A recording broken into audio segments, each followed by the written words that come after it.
Hey, Craig here, Diggs Rod Shop, and it's in the middle of the week, and we want to do a little bit of a video on the 53 Cadillac, and I'm here with Kassidy, I'm here with JJ, and I'm going to explain to you what we've got going on here, and then I'll let them, explain what they did to fix this problem. So come on in here with the camera real quick. Take a look at this drip rail on this car. You can see a lot of brass in it, which I imagine back in the day they used that to fix it, but you can see all the pitted rust and all this in here. Just what a mess. And it's just ripply, because if you look down through here, you can see there's difficulties all the way down through that track. So I'm going to tell you all that, and I'm going to turn it over to Kassidy, and he's going to explain to you what he did, because they don't make drip edge, do they? No.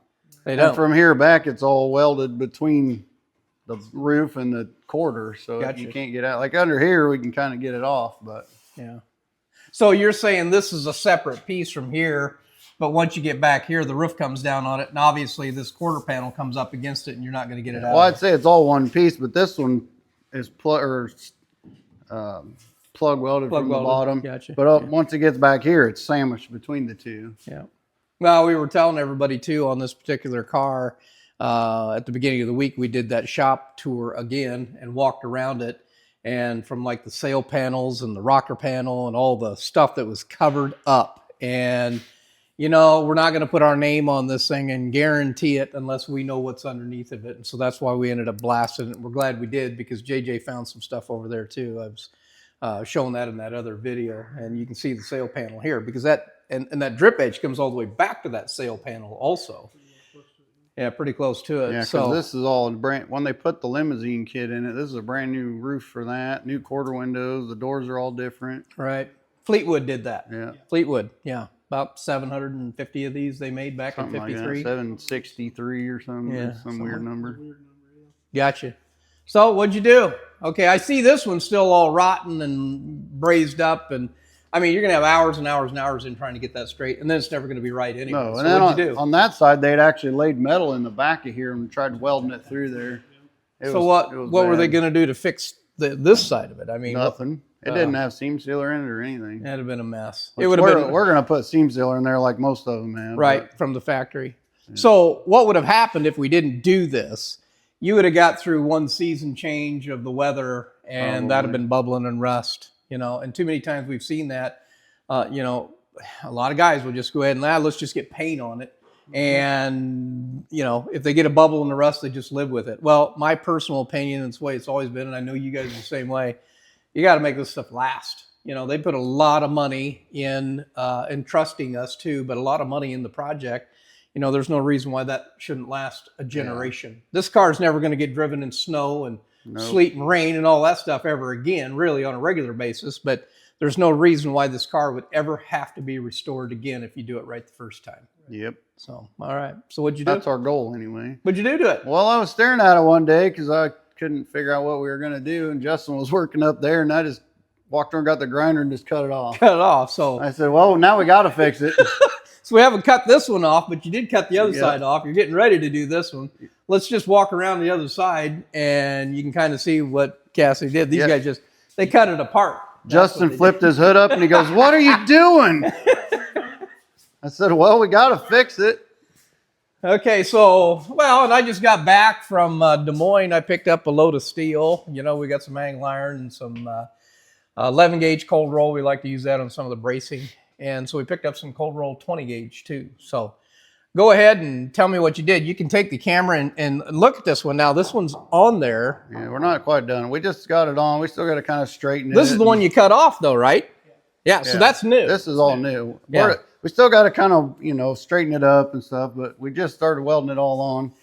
We kind of had, first one I cut was full length, but it didn't, when I went to bend it, it just didn't like it. So we kind of are going to put it in sections. Yeah. So we still got the back piece to do yet, but. Often wondered if you could get online, call 1-800-DRIP EDGE and buy that in 8-foot length. That'd be awesome, but nobody makes it, do they? Nope. And then we hemmed this edge over, and then I had to try to shrink it to get this little bit of an arc to it. So there's a little bit of roll work the front to it here. Yeah. So.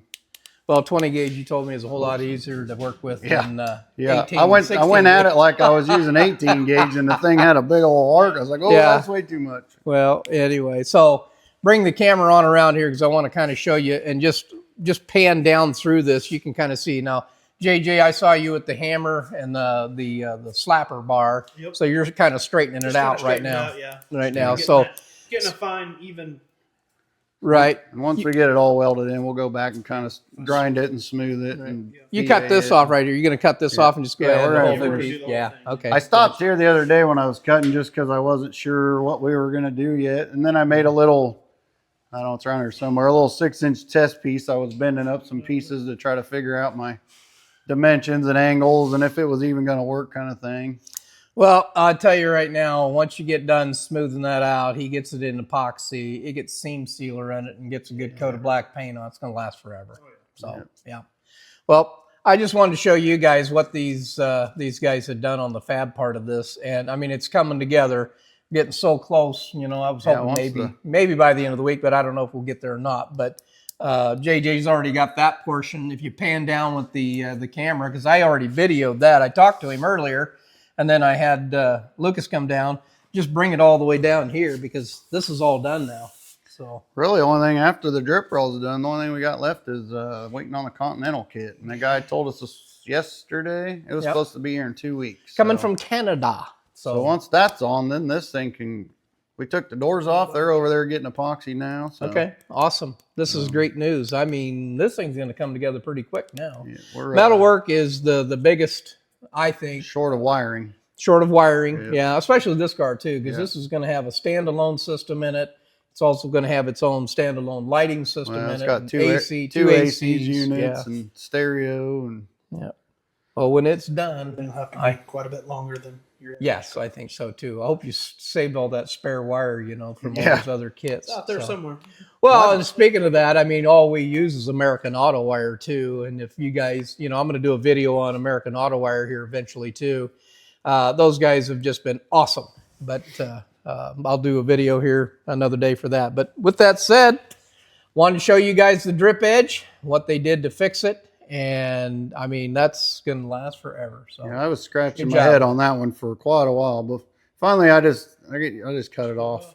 Once I cut it off, now I got to fix it somehow. So. Well, worst case scenario, I suppose you could have put a piece of what do I want to call that, flat rod in there. I suppose that would have worked. I thought I had that piece. This is authentic right here. That's more towards original than anything. Looks like you've been doing some little slapper work up here. There was a crack in the roof. Crack in it. I see. Justin welded that up this morning. Yep. Well, again, we would have never known that unless we blasted it. And we were talking about that in that other video, that the more it sat here, the more a lot of that just peeled up all on its own. And this is a climate-controlled building. So yeah, we wanted to blast when we first got it, but the customer had already paid so much money to have this much work done. It would have been. They're like, we don't really want to redo it unless you guys think it needs it. Well, the farther in we got, the more we realized it needed it. Yeah. So now going back, I wish we could have done it from the start, and it might have sped the. I don't know if it have sped the process up, I don't know. It would have. It doesn't stop the metal work, though, really. But we thought we was pretty well done, and then it comes back, and we're like, oh man, there's all this work I'm still glad, to do. So. I'm glad he would. We can guarantee the work at that point. So at Diggs Rod Shop, if we can't buy that part, which you can't, we're going to build it. It's all custom, right? All right. And it's right when we're done with it. That's for sure. Craig signing out here, but don't forget to like and subscribe, and make sure you. Cassie said comment. Comment. Yeah, good, bad, or indifferent. Comments are good. Yeah, good, bad, or indifferent. So comment and share it with everybody too. We appreciate it. You guys watching videos, we're signing out.